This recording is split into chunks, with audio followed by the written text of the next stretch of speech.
If you found this because you're carnivore curious, or maybe after watching that Healing Humanity trailer, welcome. I'm Dr. Tony Hampton, your friendly metabolic health doc and carnivore.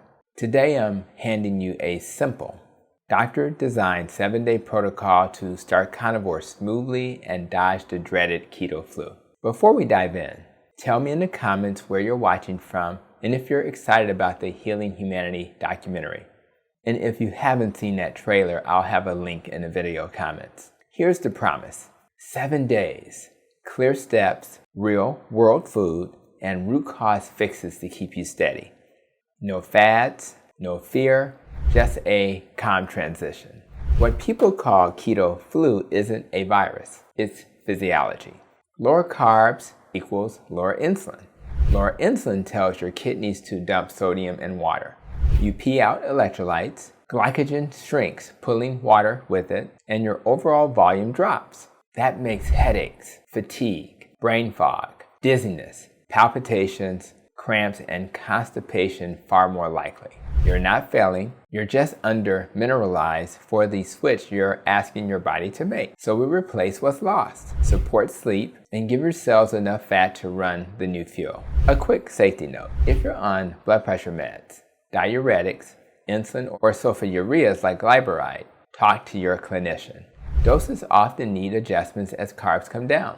If you have kidney disease, heart failure, are pregnant, or have a complex condition, get personalized guidance. Education is powerful, personalization is priceless. So how should a carnivore get started? Day 1, keep it simple, salty, and satisfying. Breakfast is 4 to 6 eggs and butter, or tallow with bacon, or clean sausage. Lunch is burger patties or steak with salt. Dinner is ribeye or salmon with salt. Drink a generous amount of water, maybe 2 to 3 liters total, but taper in the evening so you're not up all night.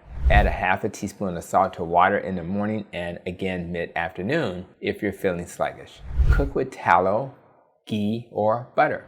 Skip those seed oils. Bone broth once or twice today is liquid insurance. Day 2, prioritize fat, not just protein.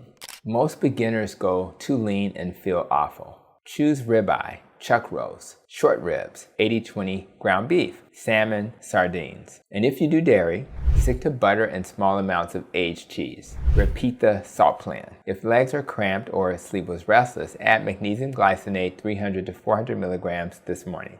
Keep fluid steady and avoid the chugging to protect sleep. Day 3, gentle ramp, not boot camp. A midday slump is common as you shift from carb dependence to fat burning.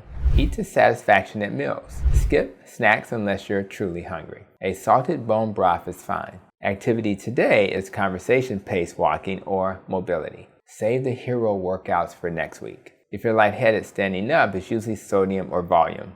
Take a salt dose with a glass of water and it typically settles within minutes. Keep coffee reasonable. Caffeine plus low electrolytes equals jitters. Day 4, gut reset without drama. Your microbiome is adjusting to the new menu. Temporary bloating or constipation can show up. Definitely skip fiber supplements for now. You don't need them to be regular. And of course, us carnivores are not fans of fiber.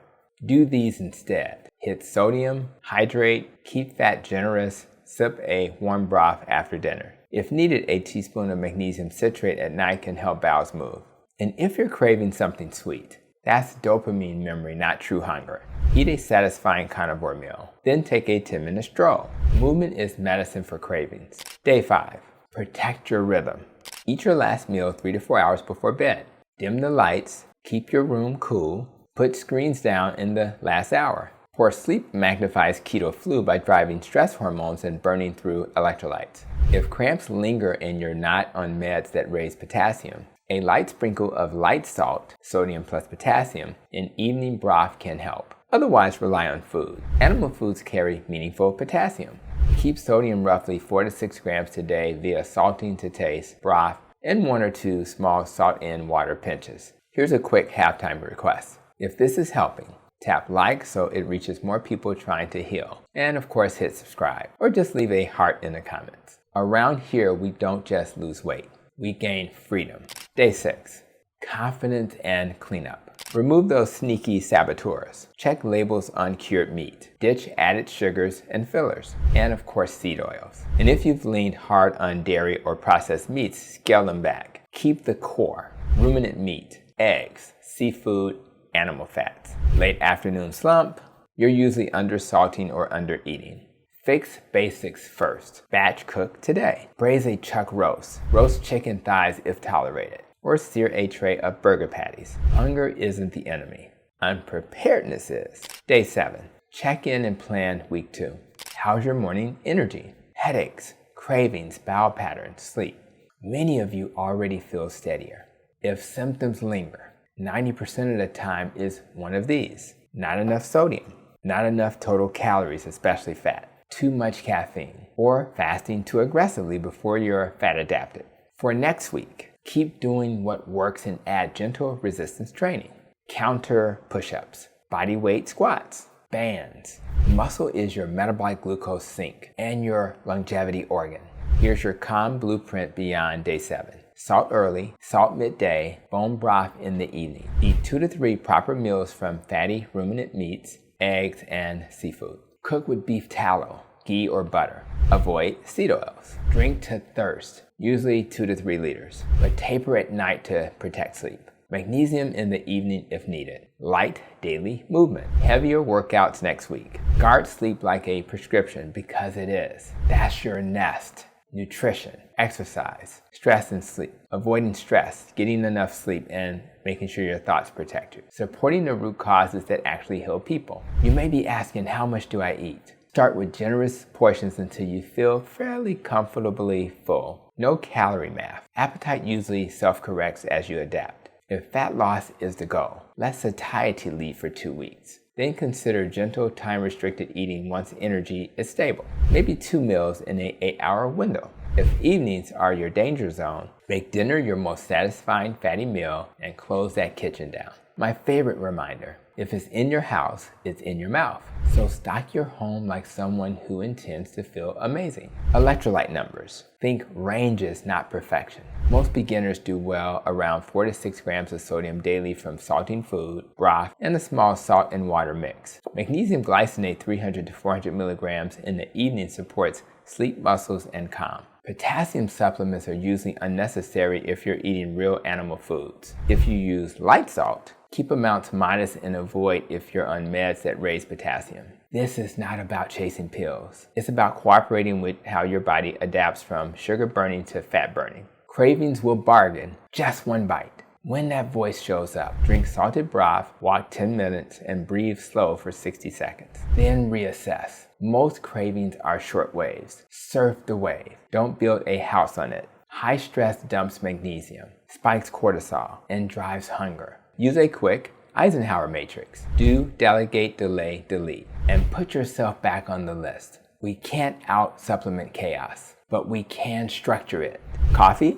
Keep a morning cup if you tolerate it, but pair it with food early on. Alcohol? Skip it this first week. It slows fat burning, disrupts sleep, and adds nothing to adaptation. Artificial sweeteners? If they trigger cravings. They're training wheels you don't need. If you truly need them to get started, taper quickly. Worried about cholesterol? If LDL rises on carnivore while triglycerides drop and HDL rises, that's a different metabolic picture than the standard American pattern. Don't panic. Get the fuller story. Fasting insulin, triglyceride to HDL ratio, and A1C, high sensitivity C-reactive protein, LDL particle sizes. Consider advanced testing and a clinician who understands low-carb physiology. We treat the patient, not a single number. If you're navigating autoimmune flares and histamine sensitivity, start with the simplest, freshest foods. Beef, lamb, salt, and water for a short window. Then expand. Not forever if not desired. Just long enough to quiet inflammation so your body can speak clearly again.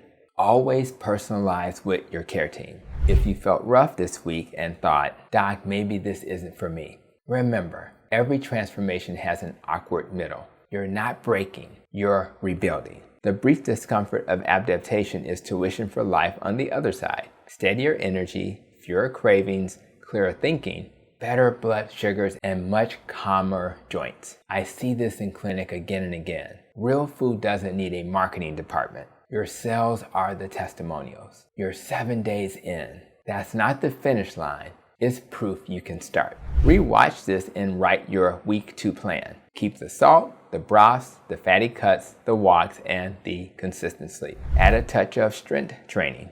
Maybe a little cold exposure if you enjoy it. And watch the dials continue to move. Hydrate smart. Earlier in the day so you're not walking at night. And keep your evenings calm and lighten up on using those screens at the end of the day. So if this protocol helps, share it with someone who's carnivore curious. The documentary may inspire them, but this plan will carry them. Like this video so the algorithm spreads real health. And subscribe for the next deep dive on salt, brown fat, leptin, and more. Then check the description and playlist for practical videos you can use tonight. I'm Dr. Tony Hampton, cheering for your metabolism and your life. Now go salt that steak and your future.